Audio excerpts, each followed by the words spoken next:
Bem, dando continuidade então à nossa atividade, nós teremos agora a palestra com o tema Trabalhar com diferenças e diversidades culturais, do conflito à cooperação, a cultura como fator de convivência humana.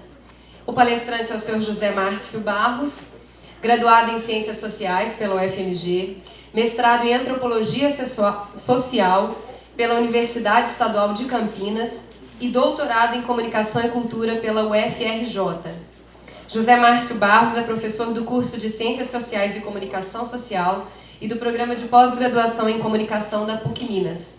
Também atua como professor da Escola Guinard, Universidade Estadual de Minas Gerais, onde coordena o curso de pós-graduação Lato Sensu em Ensino e Pesquisa. É autor do livro Comunicação e Cultura nas Avenidas de Contorno, editora PUC Minas, e organizador do livro Diversidade Cultural, da Proteção à Promoção, editora Autêntica, e As Mediações da Cultura, editora PUC Minas. Tendo como linhas de atuação a formação, a informação, a pesquisa e a consultoria, o Observatório da Diversidade Cultural foi apontado pela Comissão Alemã da Unesco e pela Fundação Ásia-Europa, a CEF, como uma das 39 instituições de destaque no mundo a favor da diversidade cultural. Eu convido então o professor José Márcio para a sua palestra.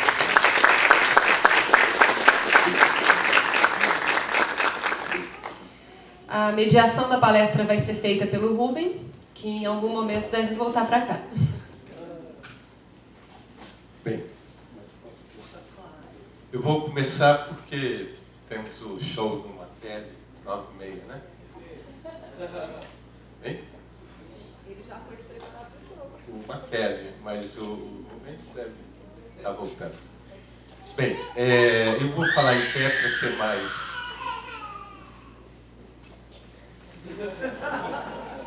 Não fui eu, né? Mas boa noite a todos. Queria dizer da alegria de estar aqui novamente em Uberlândia. É uma cidade que eu admiro muito pelo que faz, né? Queria agradecer muito ao convite que me foi feito novamente, né, pelo Rubens para estar aqui. De fato, só hoje eu me lembrei que no primeiro eu também estava, e estou aqui novamente, né? Agradecer as palavras carinhosas. A gente vai ficando velho e aí todo mundo já foi seu aluno, né? E cumprimentar a mesa, todas as autoridades, as pessoas que fazem, que lutam, né, pela cultura, né, com a mesa super representativa, né? Conselheiros, representantes de setores culturais, do Poder Legislativo, do Poder Executivo local, muito bacana, muito legal. Pois bem, o Rubens me solicitou, e aí eu vou frustrar um pouquinho o Rômulo, porque da outra vez, no primeiro seminário, o meu tema foi cultura e desenvolvimento, que é um tema que me agrada muito, que eu gosto muito, porque não é tão fácil associar cultura com desenvolvimento. Aliás, historicamente, essa ideia de que a cultura nos leva ao desenvolvimento é coisa do século XX para cá. Já teve época em que quem trabalhava com a cultura tinha medo do desenvolvimento, porque a cultura era vista como aquilo que nos mantinha como a gente era. É como se a cultura fosse só raiz. E qualquer possibilidade de antena, qualquer possibilidade de conexão com algo novo, ameaçava. Já teve época que era assim, né? E tem gente no século XXI que ainda pensa assim, que ainda tem medo da mudança, da inovação, né? E acho que amanhã vocês vão ter um dia muito rico, amanhã e depois, com essas experiências de quem trabalha com o novo e quem trabalha com o tradicional, mas reconhecendo que nós não estamos mais no século XVIII, no século XIX, estamos no século XXI. Né? O que o Rubens, portanto, esse tema cultura e desenvolvimento, que me agrada muito, eu não vou tratar hoje. O que o Rubens me solicitou, e eu entendi dessa maneira, que eu pudesse falar aqui durante uns 40 minutos sobre um tema que é, no meu entendimento, um grande desafio. Afinal, esse seminário não tem como objetivo apenas desfilar pessoas importantes, experiências bem-sucedidas. Se eu entendi bem, esse seminário tem como objetivo traçar possibilidades de futuro. Encarar o problema de como é que nós podemos superar, né, as descontinuidades, as sazonalidades, né, as interrupções, as ausências no campo da cultura, já que todos nós admitimos a centralidade, a importância da cultura, como é que a gente pode transformar isso em ações mais permanentes, mais equilibradas, mais sustentáveis. A dimensão mais, vamos dizer, econômica dessa sustentabilidade da cultura vai ser tratada amanhã, né, pelos outros que virão. Eu hoje trago aqui uma discussão política sobre sustentabilidade, porque, do contrário, a questão da economia criativa pode se reduzir à ideia de todos nós nos transformarmos em empreendedores. Como se discutir economia criativa fosse, né, transformar cada um de nós em empreendedores, em pequenos empresários. De fato, nós precisamos reconhecer que a cultura gera riquezas. Mas a importância da cultura, primeiro, é que ela nos faz humanos. Primeiro, porque ela nos diferencia de gato, cachorro, pedra e árvore. A primeira e maior e mais permanente importância da cultura é que, sem ela, a nossa condição humana está em risco. Cumprindo essa função essencial, aí a cultura também se presta a uma série de outras coisas. Ela também educa, ela também gera empregos, ela também gera impostos, ela também gera uma série de outras coisas. Mas não podemos esquecer dessa primeira, mais definitiva e insuperável função da cultura, né, que é nos fazer plenamente humanos. Portanto, todos nós aqui que trabalhamos com a cultura, não trabalhamos com alguma coisa acessória, secundária. Nós trabalhamos com algo que é tão fundamental, urgente e essencial quanto a saúde, quanto a educação, quanto a segurança, quanto ao meio ambiente. É isso. Portanto, discutirmos a institucionalidade da cultura, a criação dos sistemas de cultura, as formas de financiamento da cultura, um mercado cultural ativo, né, economicamente importante, tudo isso para que a gente possa garantir a essencialidade da cultura para o ser humano e garantir o direito à cultura. Então, o que eu vou tratar aqui hoje com vocês no meu entendimento, alguma coisa que diz respeito aos pré-requisitos para que, de fato, a gente possa discutir uma economia criativa, uma economia da cultura, tendo como perspectiva integrar essas várias dimensões da cultura, tendo como perspectiva pensar, né, através de alguns princípios. Me parece que esse é o desafio. E, para que a gente possa, de fato, pensar isso e sair daqui, né, no sábado com algumas propostas, com algumas questões que possam iluminar os caminhos, não só aqui de Uberlândia e da região, mas para o Estado como um todo, um dos desafios é a gente pensar o que é que cada um de nós veio fazer aqui.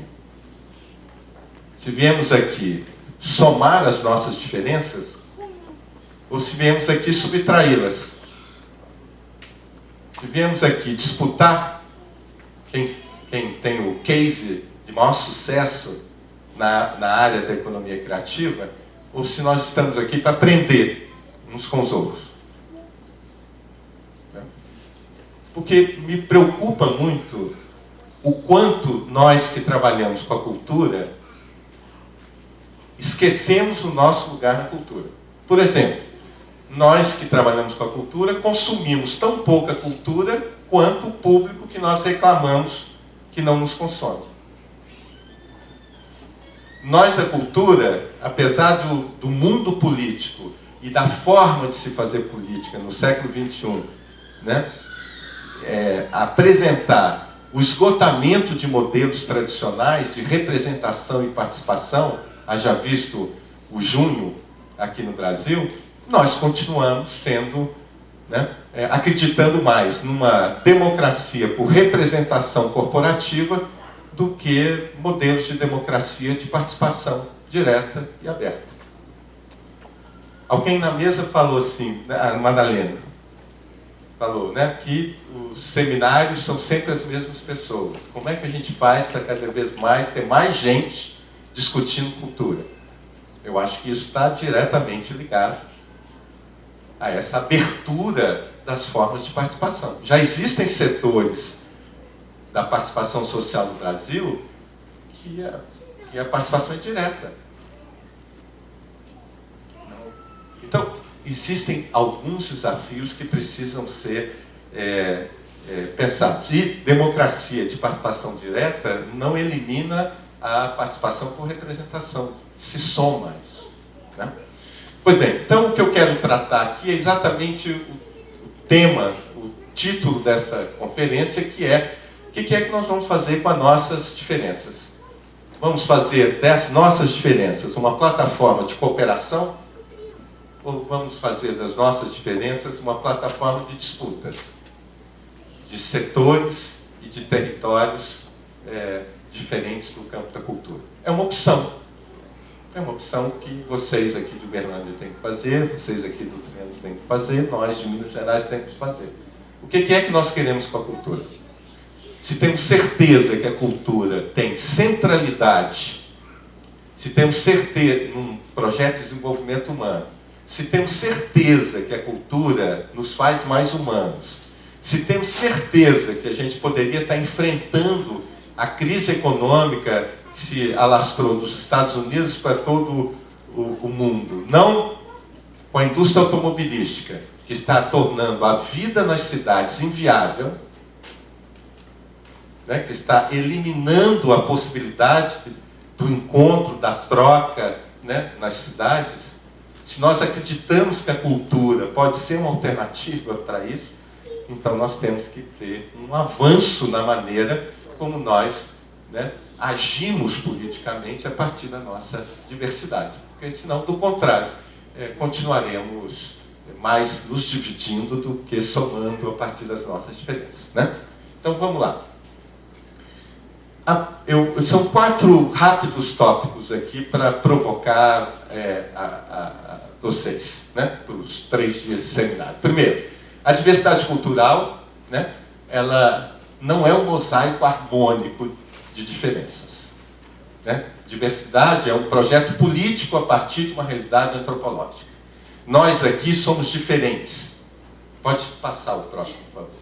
Nós aqui somos diferentes. Cada um de nós aqui, pelos nossos pertencimentos étnicos, raciais, religiosos, simbólicos, territoriais, artísticos, somos diferentes. Isso dá as nossas diferenças do ponto de vista antropológico.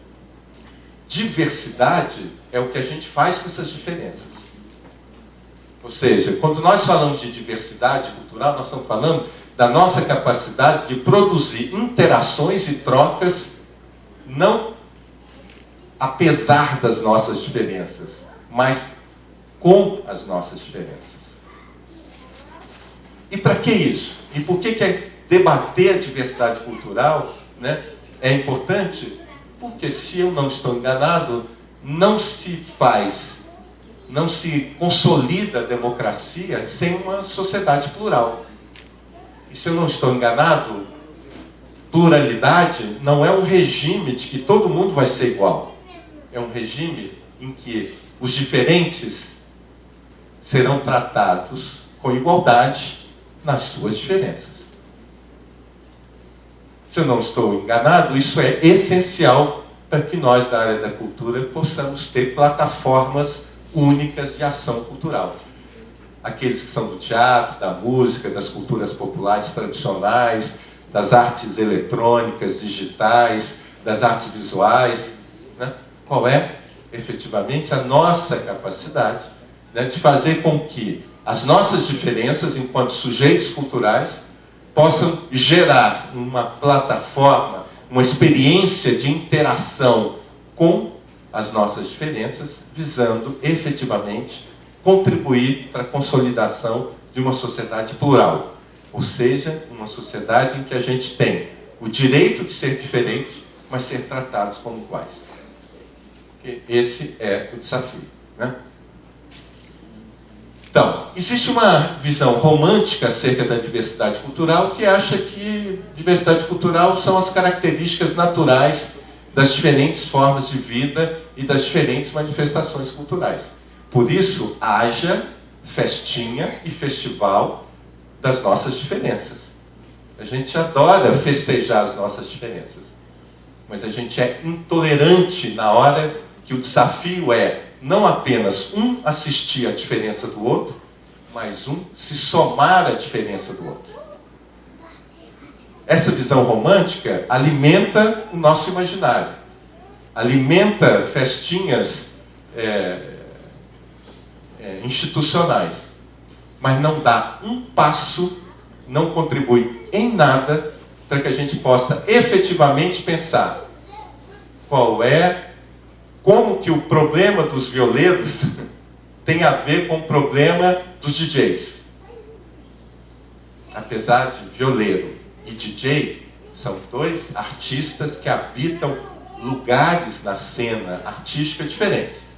Mas do ponto de vista político, tanto os violeiros quanto os DJs têm problema de reconhecimento, de apoio, de existência.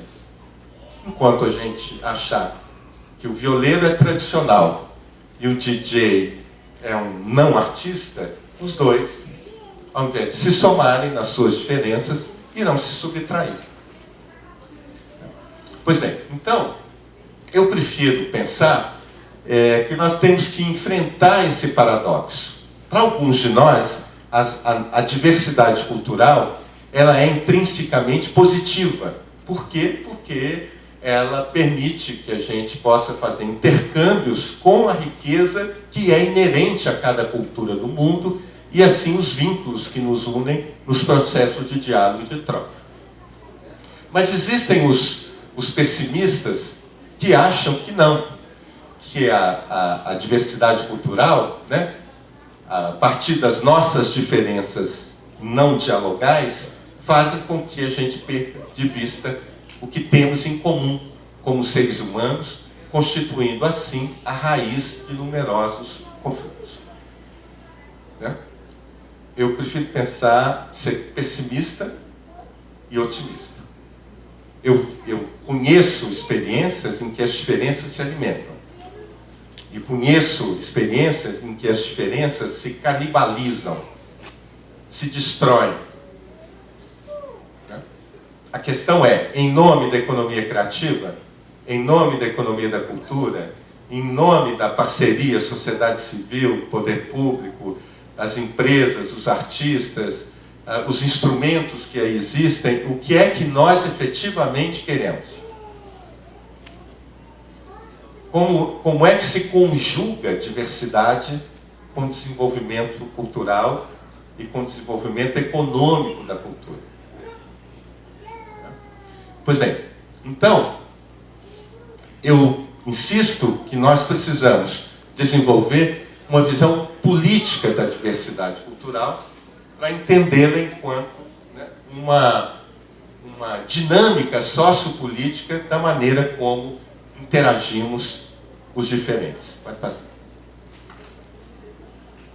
Portanto, a minha respeitosa provocação aqui com vocês é: qual é a realidade de Uberlândia em termos de suas diferenças, da sua diversidade, da sua pluralidade? Como é que vocês aqui resolvem isso? Do ponto de vista da diversidade, Uberlândia são Uberlândias, no plural. Como é que aqui se pensa e se executa esse exercício, né, da diversidade e do pluralismo? Como é que vocês fazem com as suas diferenças? Somam ou subtraem?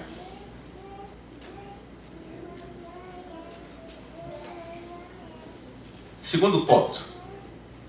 Quando eu falo de diversidade cultural, eu estou falando de alguma coisa que deve ser construída. Diversidade não se renova naturalmente. Porque como a diversidade não é a consequência imediata das nossas diferenças, mas é o que a gente consegue fazer com as nossas diferenças, isso quer dizer que a diversidade cultural deve ser encarada como uma construção, como um projeto, e não apenas como uma constatação. E aí, nesse sentido, temos que reconhecer que o campo da diversidade cultural é um campo também que encerra tensões, que não pode ser pensado como um mosaico harmônico de diferença. Né? E tensões não são um problema. Os nossos embates é que nos fazem produzir algo novo. A crise para os gregos não é algo que funciona mal. Isso foram para os latinos que traduziram dessa maneira. Né? Os gregos falavam da crise como condição para que o novo emergisse. Né? E eu acho que a cultura precisa assumir esse lugar, né? De não ter medo das diferenças e de saber fazer com que as diferenças nos deixem constantemente na busca e na responsabilidade de construção de modelos novos. Porque, do contrário, corremos o risco de repetir erros que vêm de outras áreas. Né? Outra questão importante, né, que decorre dessa ideia é de que nós não conjugamos a diversidade cultural na primeira pessoa do singular, eu e os meus iguais. O espaço da diversidade cultural é o espaço da interseção, da coletivização. O espaço da diversidade cultural nos convoca sempre ao diálogo, à troca, à construção da postura ética do respeito. Não é fácil trabalhar com a diversidade cultural. Mas não há como pensar na articulação da cultura com o desenvolvimento numa sociedade democrática a não ser através da diversidade cultural. Né? Portanto, quando o colega aqui da UFO fala, né, da presença de mestres da cultura não acadêmicos no ambiente universitário, o que nós estamos fazendo é corrigir um erro histórico de exclusão. Não é uma concessão. Do ponto de vista epistemológico, né, o que nós estamos fazendo é reconhecer que não existe um único modelo de conhecimento, não existe um único modelo de produção da informação, do bem artístico, do bem estético. Nós estamos abrindo a porta de uma instituição que deveria ter sido sempre de todos, mas que historicamente, durante séculos, alguns eram só objeto das nossas pesquisas e outros eram sujeitos das pesquisas. Hoje, com as políticas inclusivas no campo da educação e da cultura, nós estamos embaralhando esse lugar. Quem é sujeito, quem é objeto. Quem aprende com quem. Isso vai certamente gerar, e tem gerado algumas dificuldades, porque não fomos preparados para isso, metodologicamente, didaticamente. Mas é isso que o ProUni anda fazendo. Não é só incluir, dar uma mãozinha para os pobres chegarem até a universidade. Isso é a visão empobrecedora. O que o ProUni faz é corrigir né, um erro ou um desequilíbrio histórico, e mais do que isso, colocar em xeque por que é que a universidade opta por modelos únicos e fechados de conhecimento. Esse é também um dos grandes desafios. Portanto, bom, o que eu acho que trabalhar com a cultura na perspectiva do desenvolvimento, considerando a diversidade cultural não como a expressão das nossas diferenças, mas a diversidade cultural como a expressão do nosso projeto político através da cultura, significa a necessidade de termos a competência de desenvolvermos simultaneamente diálogos nesses 3 níveis. O diálogo multicultural, que é esse diálogo de afirmação identitária, importantíssima. Né? No mundo, né, de tantas transformações e tanta presença eletrônica, é claro que os violeiros têm que dizer, nós existimos, nós fazemos arte, e a nossa arte não é substituível. É claro que os representantes das culturas afro têm que dizer, olha, nós existimos, né? A dimensão do diálogo multicultural é essa dimensão da reafirmação de si, da sua identidade, do seu lugar, dos seus direitos. Mas se todo mundo apenas defende a si próprio, nós estamos criando um diálogo de surdos. Porque cada um só quer falar.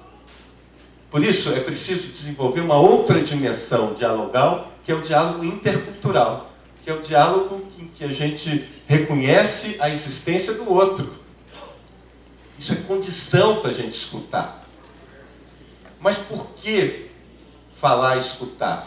Por formalidade? Por demagogia? Por populismo?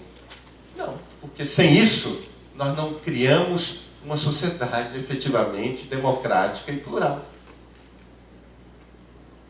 E por que tudo isso? Para que a gente possa, defendendo as nossas diferenças, né, reconhecendo a diferença do outro como algo positivo, a gente possa perceber que nós também temos universalidades, que nós só vamos nos constituir como nós se para além das nossas diferenças a gente reconhecer, né, a nossa universalidade, a nossa igualdade, né? Porque é isso que nos desarma, é isso que nos faz, né, desarmar em relação ao outro, né, e reconhecer no outro uma possibilidade da construção do nós. Terceiro, penúltimo ponto, já está acabando. Bem que a banda está ali. Estou preocupado com você, mas vou terminar antes de 9h30. Os desafios, né? Os desafios não são poucos. E não é porque são poucos que nos desanimam, pelo contrário. Se fosse fácil, para que a gente estaria aqui? Né? Vamos lá. O primeiro que eu destacaria seria como é que a gente garante as condições para a gente, primeiro, continuarmos diferentes. Porque existem riscos de cada vez mais a gente querer ser igual. Se não temos políticas públicas e se o acesso à cultura se dá apenas pelas leis de mercado, a tendência é todo mundo querer a mesma coisa. Né? Ou seja, continuarmos querer ser diferentes. Isso não é fácil e não é rápido. Segundo, o desafio de construirmos projeto de diversidade cultural. Terceiro, né, o compromisso com o pluralismo. Né? Ou seja, o compromisso com a equidade. O que é equidade? Né? Esse direito de ser diferente numa plataforma de igualdade. Daí a necessidade da gente pensar como trabalhar a diferença para que ela não impeça a diversidade e a pluralidade. Esse é um desafio. Num conselho de cultura, por exemplo, num conselho de políticas culturais, se eu não estou enganado, o desafio é esse. A não ser que a gente pense num conselho de cultura que é só pura formalidade. né? Esse me parece um grande problema, né? Como resolver o problema da difusão cultural? Né? Isso não é específico de um setor da arte ou da cultura. Todos vocês sabem que plantar notícias na imprensa que nós temos hoje, com isso não estou criticando nada, pelo contrário, aqui até foi muito bem coberto, né? Mas não é fácil. Haja contatos. Haja agenda, né, de ex-alunos, amigos, né, para a gente conseguir. Né? Por quê? Porque nós ainda temos uma situação retrógrada de que se o ator morre em cena, vira notícia. Agora, se é o teatro em si, se não tem ninguém muito importante, né? Difícil. Então, é um desafio, né? É um desafio que abarca todo mundo. Não há setor na área da cultura que já resolveu isso aqui. Na área da música, os meios de produção, comercialização, difusão se alteraram radicalmente, né?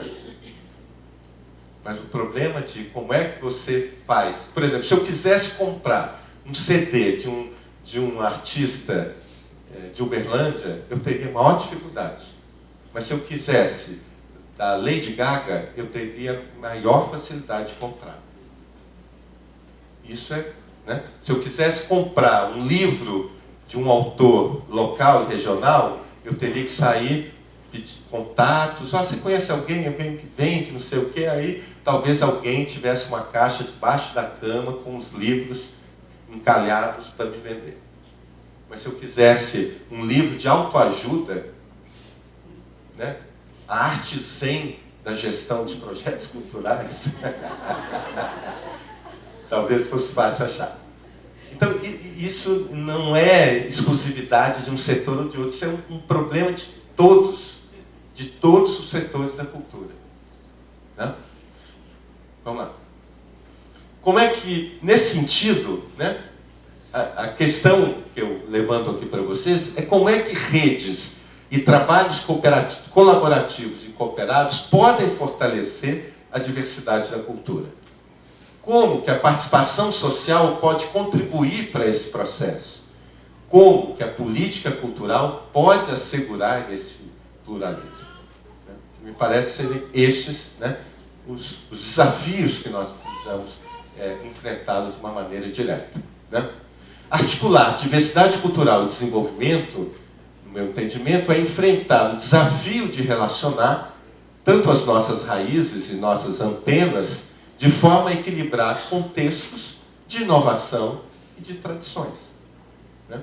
Tanto o novo quanto o tradicional são fontes que alimentam a nossa diversidade e que precisam estar em processo de encontro, diálogo e parceria.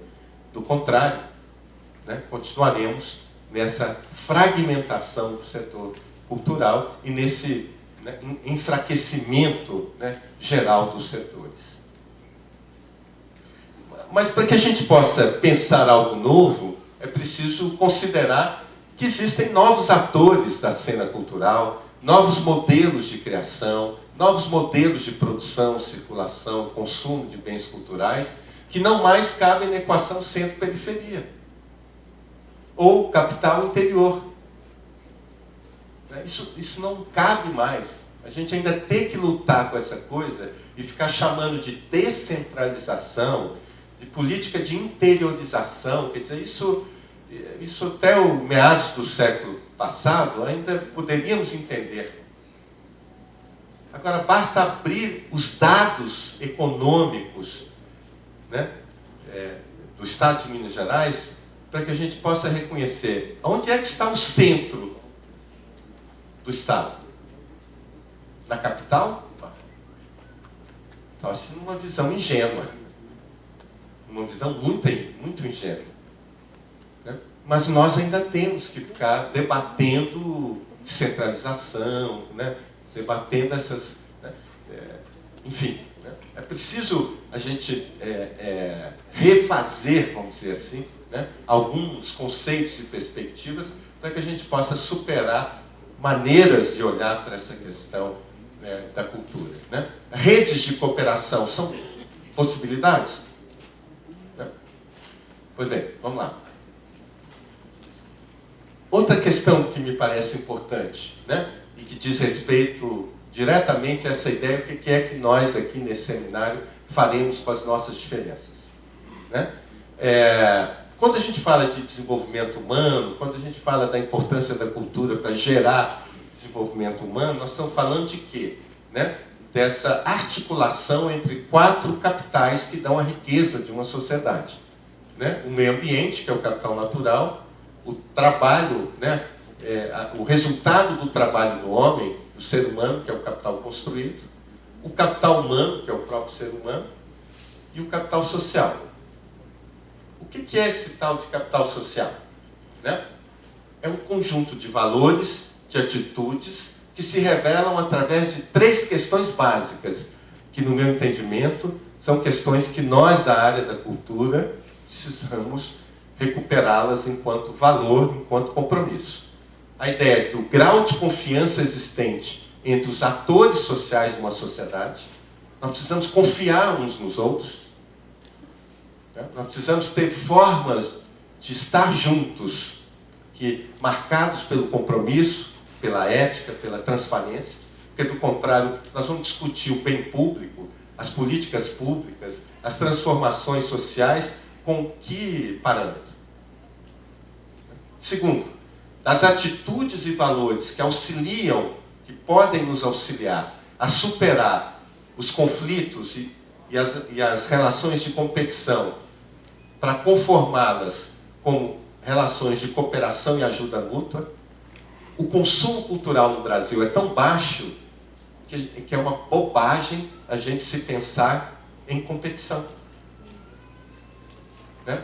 Em todos os setores, o consumo é tão baixo, né, que é uma perda de tempo a gente se sentir uns competindo com os outros. Porque a grande maioria do povo brasileiro não participa daquilo que a gente propõe, faz, executa através das nossas políticas e tal. Há espaço e a demanda e a urgência de se fazer tudo ao mesmo tempo agora. Né? Portanto, não se trata de competir, trata-se de pensar, né, quem vai fazer o quê, onde, como, e de forma cooperativa, né, de forma articulada, para que a gente não desperdice, não sobreponha, não torne as nossas ações mais difíceis. Né? Ou seja, como é que a gente vai poder trabalhar com cooperação, com ajuda mútua, né, e, portanto, com reciprocidade. E para que tudo isso? Para que a gente possa não ter medo de ser cidadão. Né? Nós, brasileiros, desenvolvemos um valor, né, muito curioso e que nos faz muito mal, que é não ter compromisso com a cidadania. Cidadania continua sendo pensada por nós só como um conjunto de direitos, mas não de deveres. Claro que, historicamente, é fácil explicar isso, porque vários dos direitos básicos humanos ainda não estão garantidos no cotidiano da vida de parte dos brasileiros. Do acesso à educação, né? Do acesso à saúde pública, do acesso à cultura. Então, não é uma má vontade, não é um problema de índole, é um problema histórico. Porém, né, é preciso, se a gente quer, de fato, produzir transformações através da cultura, pensar que uma sociedade é tão mais forte quanto mais ela tem, né, atitudes cidadãs que são praticadas e que vão fazer a sociedade mais coesiva e mais do que uma soma de individualidades. Vamos lá. O que é esse capital social acumulado na cena cultural de Uberlândia? Outra pergunta que eu deixo para vocês. O que é que os diversos setores culturais de Uberlândia têm acumulado de capital social? Entendido como um conjunto de valores e atitudes que fazem vocês estarem juntos, não apesar das diferenças, mas exatamente porque são diferentes. Qual é a capacidade de, a partir das nossas diferenças, se produzir convergências, cooperação, que não eliminam as diferenças, mas que alimentam, né, essas diferenças. Vamos lá. Pensar a diversidade, então, né, nesse projeto de desenvolvimento humano, né, na cultura, pressupõe 4 ideias muito rápidas, básicas, que são os pilares de uma economia da cultura nos moldes de uma economia criativa. Que é, primeiro, sustentabilidade. E sustentabilidade não é um problema de planilha. O que torna a campanha de popularização do teatro algo sustentável não é a planilha, que até hoje tem que correr atrás, não tem? O que dá sustentabilidade à campanha de popularização do teatro é que ela tem permanência. Ela já está na memória das pessoas. Ela já é esperada. Ela já é demandada. Se algum dia o Rômulo falasse, cansei e vou para Aruba, né, a campanha continua. Se algum dia o César Piva falasse, chega de fábrica do futuro, agora eu quero uma oficina do passado, vou mudar para a Amazônia, né? Alguém vai dizer, tudo bem, boa viagem, mas a fábrica do futuro vai continuar. Sustentabilidade é isso, é a maneira como a gente articula passado, presente e perspectiva do futuro. Claro que passa pela questão econômica, mas passa pela capacidade da gente articular. Um projeto sustentável é um projeto que tem essa capacidade, né, de fazer essa articulação, passado, presente e futuro, ou seja, permanência. Outro valor é a questão do equilíbrio entre as lógicas do simbólico e as razões do mercado. Relacioná-las de forma produtiva, criativa e respeitosa é um desafio. E não é fácil. Não é fácil. Como é que você articula... Não que o mercado seja só, né, a profundeza dos perigos. Não, o mercado... Primeiro, quando a gente fala de mercado, nós não estamos falando só de capitalismo. O mercado existe muito antes do capitalismo. Ter medo do mercado, demonizar o mercado, é uma atitude ingênua, né?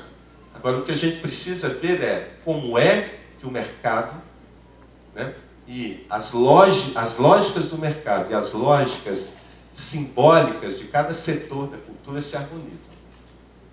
Porque, do contrário, a gente pode estar produzindo coisas muito estranhas. Por exemplo, né, na lavagem do Bonfim em Salvador, já existem baianas que só querem lavar a escadaria do Bonfim se tiverem cachê. Por quê? Porque elas são oportunistas? Não. Porque transformaram uma festa popular, sustentável, autônoma, num evento patrocinado por lei de incentivo. Então, se tem lei de incentivo, as baianas também querem cachê. Né? Então, é uma questão, né, de projeto político. O que a gente quer com a cultura? Né? Redução das desigualdades locais, regionais e mundiais e respeito aos direitos humanos. Porque, do contrário, nós vamos... Né, o trabalho com a cultura não vai incidir sobre o enfrentamento da pobreza e da desigualdade. E aí, a minha pergunta é, o nosso modelo é o modelo americano que nós queremos para o desenvolvimento das artes? Uma indústria potente, mas que mantém as desigualdades? Ou a gente acha que os Estados Unidos não tem desigualdade? É só dar uma passadinha em alguns bairros que os turistas e as nossas excursões turísticas não nos levam para a gente ver, né, a desigualdade no país. Né, que tem uma política cultural muito interessante, mas uma política cultural dominada pelas leis de mercado. Por fim, a consolidação de um modelo democrático de participação e decisão. Não é concessão. conselhos, né? Comissões de cultura de assembleia, são direitos. Direitos de participação, direitos de debate, né? São conquistas históricas que não podem ser, né, fragilizadas. Elas são, né, condição para políticas efetivamente democráticas. Daí porque a gente falar do trabalho em rede não é uma questão de desenvolver técnicas, da gente se entrelaçar, da gente conectar, não. É a gente adotar novos paradigmas, né? Paradigmas que podem, vamos lá, né, trabalhar com a ideia de, como o Cássio Martinho faz, de que uma rede é a união de esforços individuais, é mais, né, do que isso, né? É construir algo que é mais forte do que a mera soma dos esforços individuais, né? Para que haja isso que nós falamos com tanta facilidade e praticamos com menos, que é a sinergia.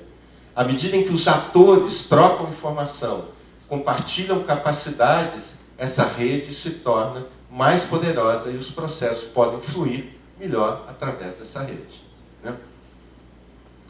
Redes, portanto, trabalhar em rede de forma cooperativa, de forma articulada, onde as diferenças se somam, né, significa, primeiro, a gente substituir a hierarquia pela horizontalidade. Significa a gente potencializar a emergência de novos talentos e valores. Significa a possibilidade da gente fomentar a inovação e a criatividade. Significa a possibilidade de reunir diferentes que pactuam objetivos e métodos comuns e continuam diferentes, mas que têm convergência e projetos políticos comprometidos em comum. Vamos lá. Passa aí, que eu estou atrasado. Último ponto, os perigos, né? O primeiro deles, vamos lá, é a maneira como hoje a participação social se dá em boa parte das áreas da cultura, né? Esse autor, o Einstein, ele inventou isso aí, essas tipologias, a gente não pode levar ao pé da letra, mas elas servem para a gente confrontar com a nossa realidade e pensar. Ele criou uma tipologia, né, dos degraus da escada da participação cidadã. Aqui embaixo é a menor participação cidadã, e lá em cima é a maior. Então, tem um nível de participação cidadã que é pura manipulação, né? É quando nós nos dispomos a ser manipulados e ocupamos lugares, né, para sermos massa de manobra. Existe um segundo nível de não participação, que é a participação terapêutica.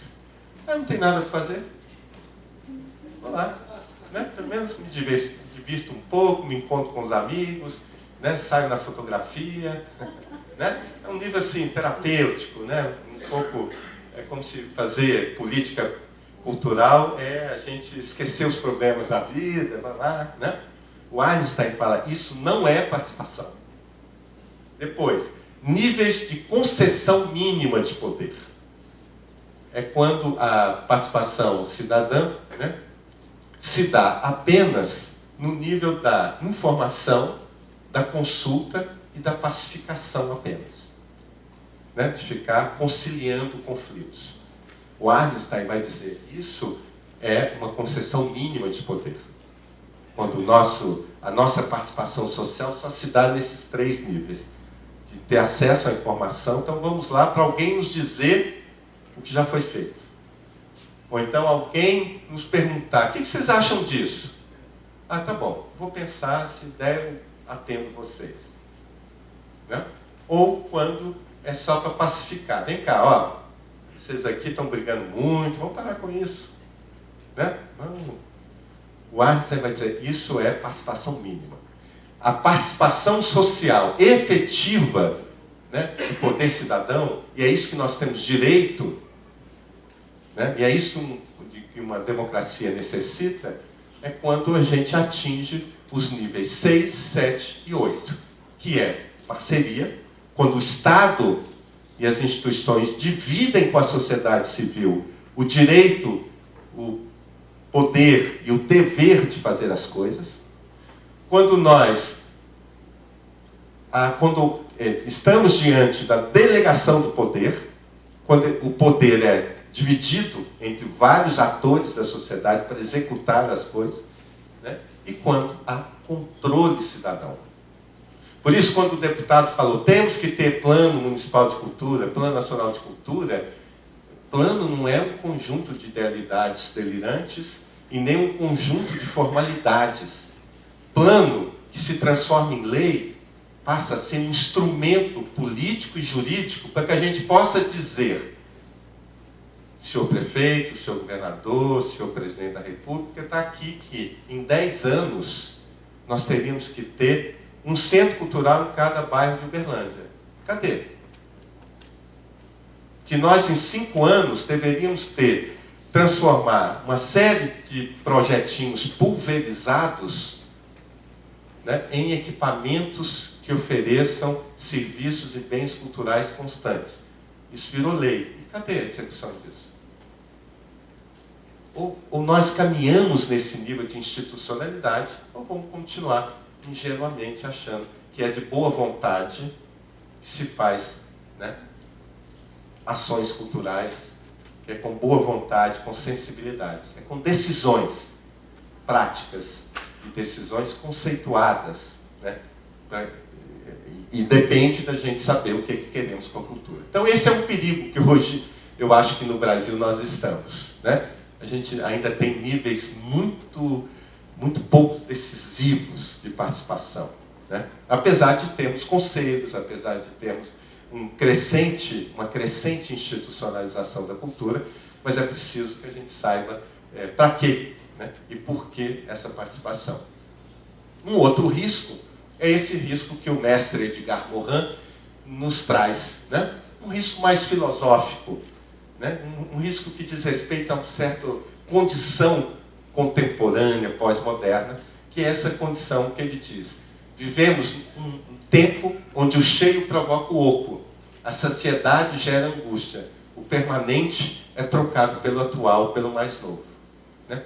A sociedade contemporânea é uma sociedade que nós temos acesso a tudo, mas nós estamos continuamente atrás de alguma coisa que a gente não sabe o que é.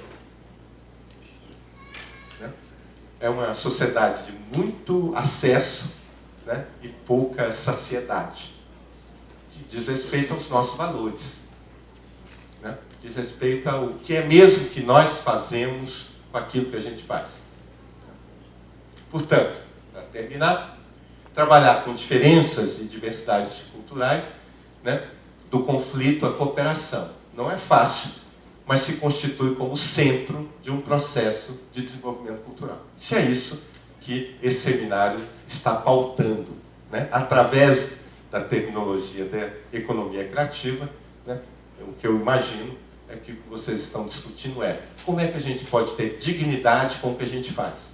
Como é que, através da cultura, a gente pode efetivamente consolidar, garantir uma sociedade democrática, uma sociedade com menos desigualdade, né? Se vocês verem os jornais de hoje, está lá, os trabalhadores brasileiros têm mais anos de escolaridade hoje do que tinham décadas atrás. Avanço. Mas os trabalhadores hoje continuam ganhando muito menos, mesmo, né, alguns setores que se escolarizaram mais ainda continuam ganhando muito menos. Então, não basta apenas os avanços formais.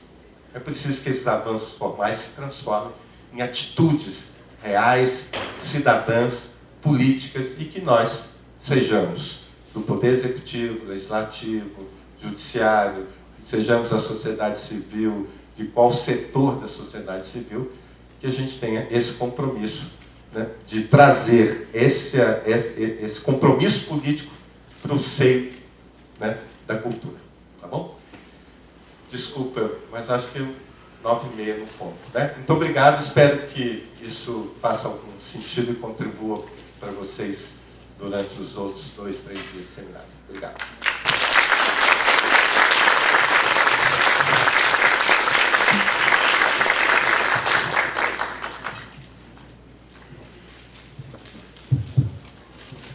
Bom, abrir para perguntas, né? Eu acho que a fala do Zé Márcio não precisa ser comentada, não.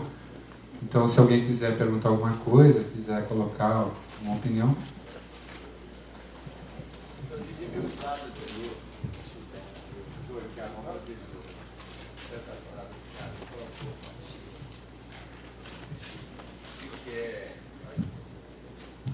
Você coloca ele coloca o permanente trocado do atual mais novo.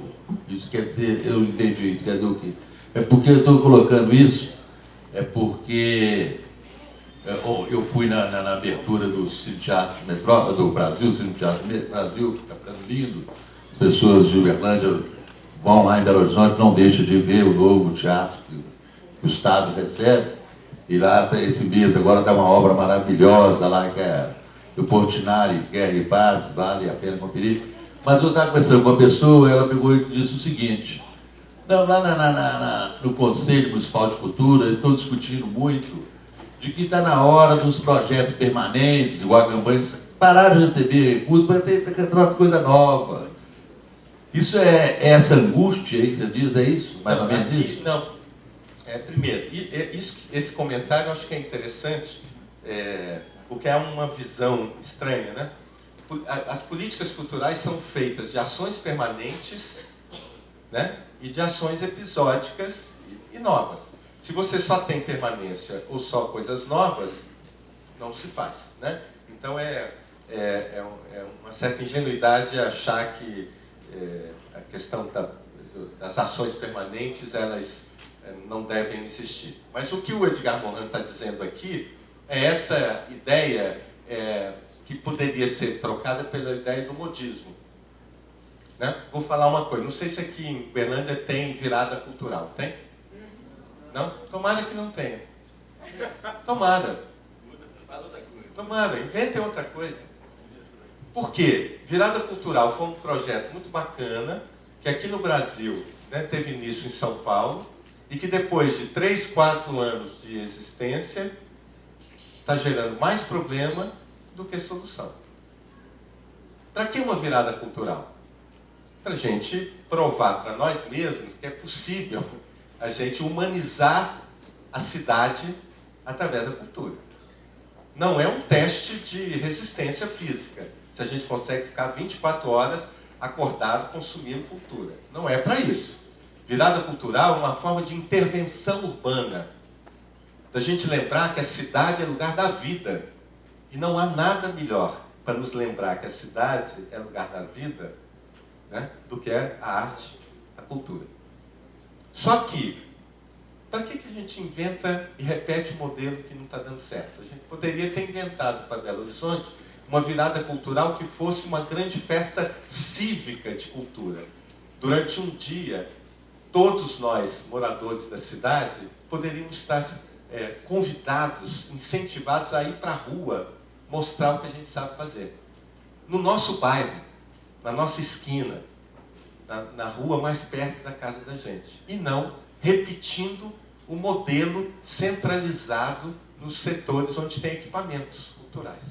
Poderíamos ter inventado, né, uma virada cultural nova, uma virada cultural pela cidadania. Mas não. Igual o carnaval, né? Tem gente que ainda repetiu o carnaval. Exatamente. Né? O carnaval de Belo Horizonte está se revitalizando como? Não é, com todo respeito, pelas escolas de samba, que nunca conseguiram ter um modelo de sustentabilidade, apesar de serem produtores de um bem cultural facilmente consumível, que é o samba. Isso precisa ser dito. Não estou dizendo que escola de samba é um bando de incompetentes. Não estou dizendo isso. Mas estou dizendo que é incrível como é que um gênero musical que tem tanto apelo e gosto no brasileiro, mesmo quem não gosta, toca um samba, começa a mexer, começa, né? O samba é um gênero musical que favorece a sociabilidade, o encontro, a troca, e não se consegue criar uma sustentabilidade. Depende de verbas, né? Depende, né, uma dependência do poder público e tal. Como é que o Carnaval de Belo Horizonte está se reinventando? Por redes sociais. Eu vou passar uma semana em Japaratinga, em Alagoas, encontram um tanto de mineiro lá, a gente, que lugar bonito e tal. Então, trocamos e-mails, perfis de Facebook, e aí vira, né, um bloco. Nós nos vimos em Japaratinga. Isso vira um bloco. É assim que o Carnaval de Belo Horizonte está sendo revitalizado, né, pelos encontros via as redes sociais, mas não é só na rede social, é porque antes a gente se encontrou fisicamente e nos reencontramos nas redes sociais. Ou seja, de uma forma, né, criativa. Então, o que o Edgar Morin está dizendo é o risco que é o modismo. Claro, claro. Surpresa, uma cidade já declarada morta no Carnaval. Hoje você tem uma vitalidade, né, dos blocos. Agora, tem um risco, porque como a gente adora, né, bater recordes, há um risco desse Carnaval começar a gerar problemas de segurança pública.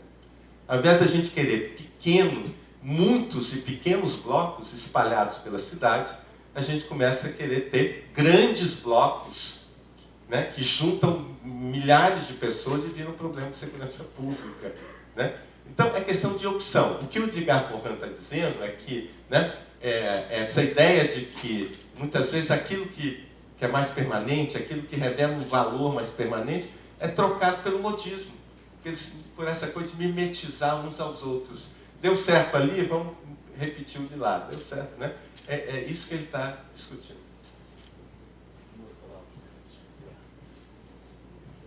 No começo você falou sobre empreendedor, sobre a pessoa estar pegando esse que já existe e modificando. Eu tenho visto muito nos eventos, fóruns e que eu tenho participado, não só aqui em Uberlândia, mas em outros locais, todo mundo batendo na mesma tecla. Pegar o que é permanente e reinventar. Que o empreendedorismo é chegar num ponto onde já existe algo. Então, o que você está acabando de falar, inclusive da pergunta dele, é que é para pegar algo que já existe na cultura, e você falou também da soma das diversidades. E o que está faltando, então, no seu ponto que eu queria entender, é a gente ver essas diversidades, somando elas, sem disputa, mas na união, onde o empreendedorismo entraria nesse ponto, para criar esse, fora o que já existe, mas unindo essas redes. São duas coisas. Certo. Né? A primeira é isso. Sem falso idealismo. Se você fala, mas isso é utopia. É utopia, sim. Claro que é. E não tem menor dificuldade de dizer que nós que trabalhamos com cultura, ou somos portadores de projetos políticos utópicos, ou então eu acho que é melhor a gente vender pastel, pneu de carro, qualquer outra coisa. Se nós achamos que o nosso papel é transformar a cultura em produtos, em mercadorias. Se é assim, tem gente muito melhor do que a gente para fazer isso. Né? Então, tem sim um projeto utópico. Não utópico no sentido delírio, mas utópico no sentido literal da palavra. Utópico, aquilo que não tem topos, aquilo que ainda não tem lugar. E que cabe a nós buscar esse lugar. Então, uma dimensão é essa mesmo. Nós vamos continuar disputando o pouco, ou nós vamos ser capazes de, com as nossas diferenças estéticas, né, artísticas, políticas, territoriais, setoriais, nós vamos perceber que nós temos os mesmos problemas. O problema da cadeia produtiva da cultura, ela tem singularidades, mas tem problemas que são crônicos para todos. Um deles é comunicação, é difusão, é distribuição, é condição de produção, é financiamento para a produção. Né? O que todo mundo quer não é ficar dependente de lei de incentivo. Todo mundo quer, o que a campanha de popularização do teatro quer, é ter mais gente indo ao teatro antes e depois da campanha. É para isso que a campanha existe, é para formar público, não é para bater recordes. Todo ano o Rômulo diz, esse ano tiveram mais 20 mil, tiveram mais 30 mil, porque ele sabe que é assim que a imprensa interessa. Mas tem absoluta certeza que o compromisso do Rômulo, da equipe toda, é de formar público. A campanha de popularização do teatro é uma campanha de formação de público. na estratégia de baratear o acesso. Então, é uma questão política, de projeto político mesmo. Segundo, é o novo ou é o velho? É as duas coisas.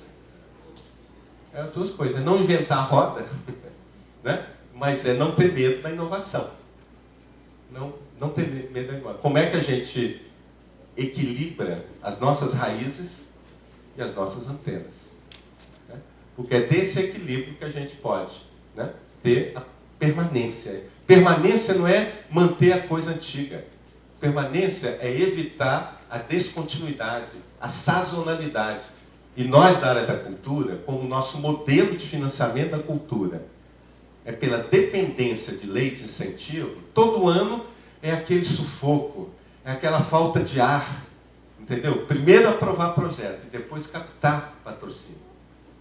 Não é dessa forma que a gente faz a cultura ocupar um lugar central no desenvolvimento de uma sociedade. Né? Então, são as duas coisas. Tá? Estou preocupado lá.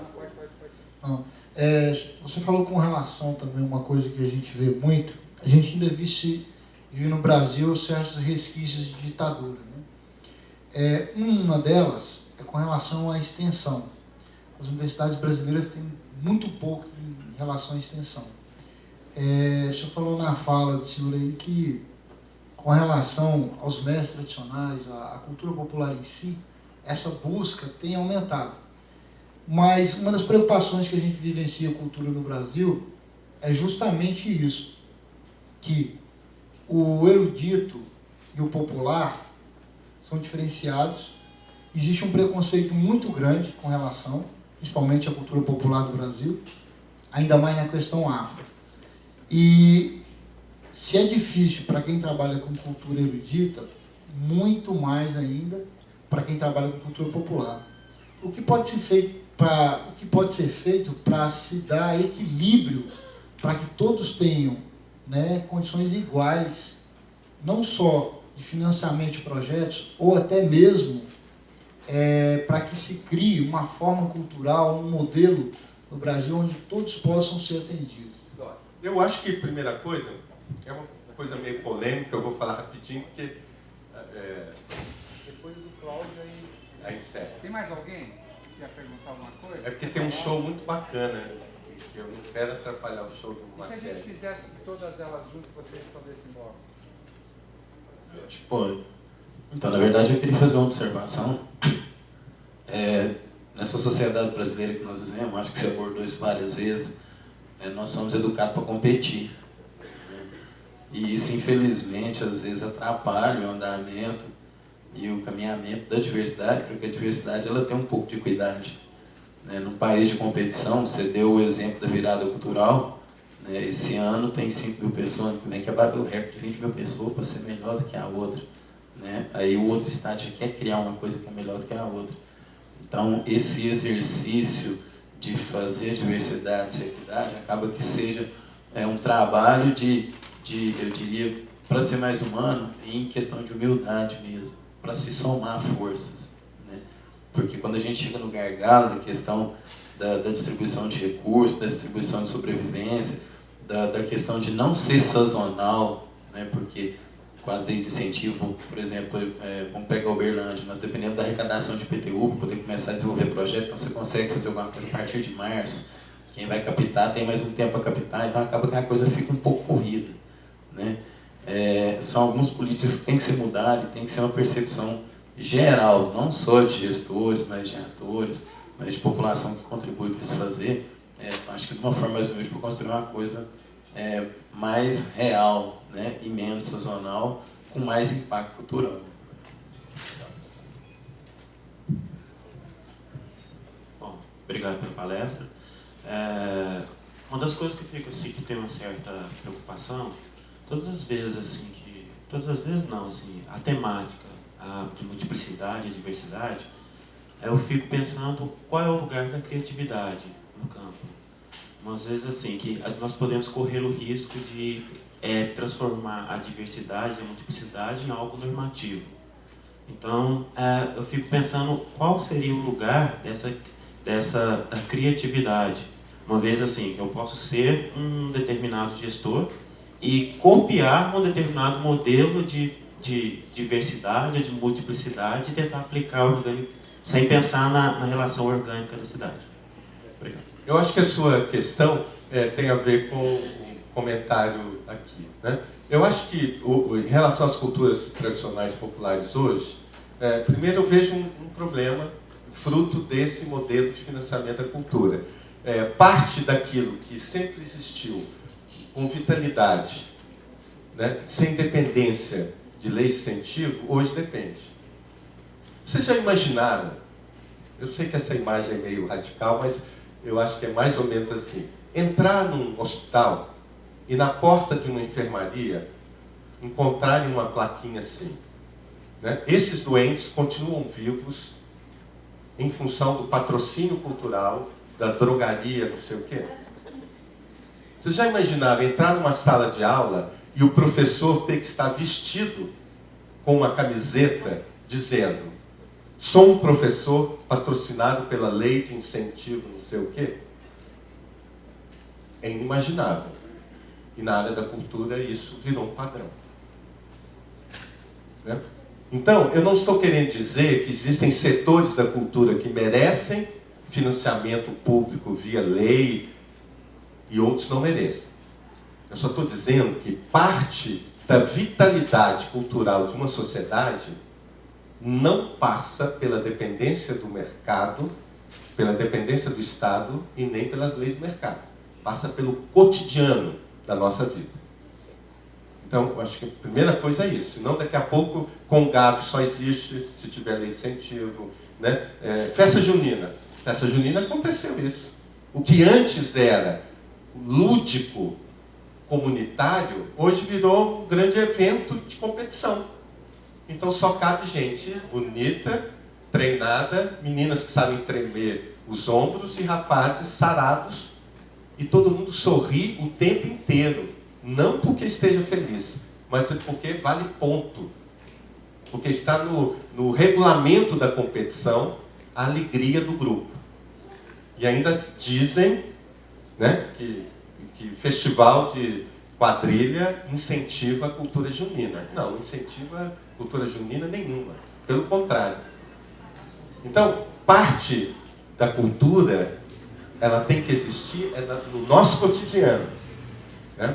Uma outra parte necessita ser formalizada como evento. Aí sim, nessa outra parte, a gente precisa de equidade, tratar os diferentes como diferentes. Existem manifestações culturais que não podem ser tratadas via lei de incentivo. Tem que ter fundo. Agora, existem outras que não querem fundo, não precisam de fundo, que dão conta das leis de mercado. E a lei de incentivo, ela facilita o encontro mercadológico. Ou seja, tratar os diferentes como diferentes. Agora, como que a gente trata os diferentes como diferentes? Só com democracia. Só com democracia. Né? Só com participação dos diferentes sentados, deliberando sobre a diferença. Mas também só com espírito cidadão público. Ao invés de cada um defender o seu, se pensar, né, a produção do coletivo e do público. Né? E aí a questão da criatividade. É claro, porque se eu, nas minhas manifestações culturais, eu começo só a produzir para promover, para transformar a minha expressão estética artística num produto, aí de fato, né, a minha produção estética, a minha criatividade vai sendo formatada. Né? Eu não estou demonizando o mercado, mas só estou dizendo que o mercado vive de moda. E a cultura, quando reduzida às relações do mercado, né, ela vai acabando se moldando. Uma vez eu fui a Montes Claros e me lembro de uma artista cantora dando uma entrevista na rádio, convidando todo mundo para ir assisti-la. E no final ela fala: gente, vai lá, porque eu canto qualquer coisa que vocês pedirem. E ela falava isso com uma alegria, e eu escutei isso com uma tristeza. Né? Quando o artista só sobrevive se ele tem um repertório que agrada a todo mundo. Se a ideia de ser artista é agradar a todos. é recolher o aplauso fácil, o balanço fácil da cabeça de todo mundo, né? Aí pronto, aí a dimensão política associada à estética vai embora. E a arte não é só para produzir conforto. A arte não é para nos fazer esquecer da vida. A arte é para nos embaralhar a compreensão do que é realidade e do que parece ficção. A arte é para isso. A arte é para nos convocar a outros níveis de consciência e não para nos produzir conforto e descansar de uma semana de cansaço. É para nos tornar mais humanos. E aí a questão da criatividade é central, né? Falar em arte, criatividade, confortos e descobertas, o Maquele, a gente tem que assistir o Maquele, que ele é muito bacana. Obrigado, gente. Pessoal, show do Maquele cá no Centro de Convivência. Estou preocupado com o jantar dos nossos convidados, porque eles têm que jantar no cadeia aberta. Pessoal que... Então tá. A gente também lembra que amanhã, a partir das 9 horas da manhã, a gente retoma as nossas discussões, palestras e a continuidade do nosso evento. Estão todos convidados.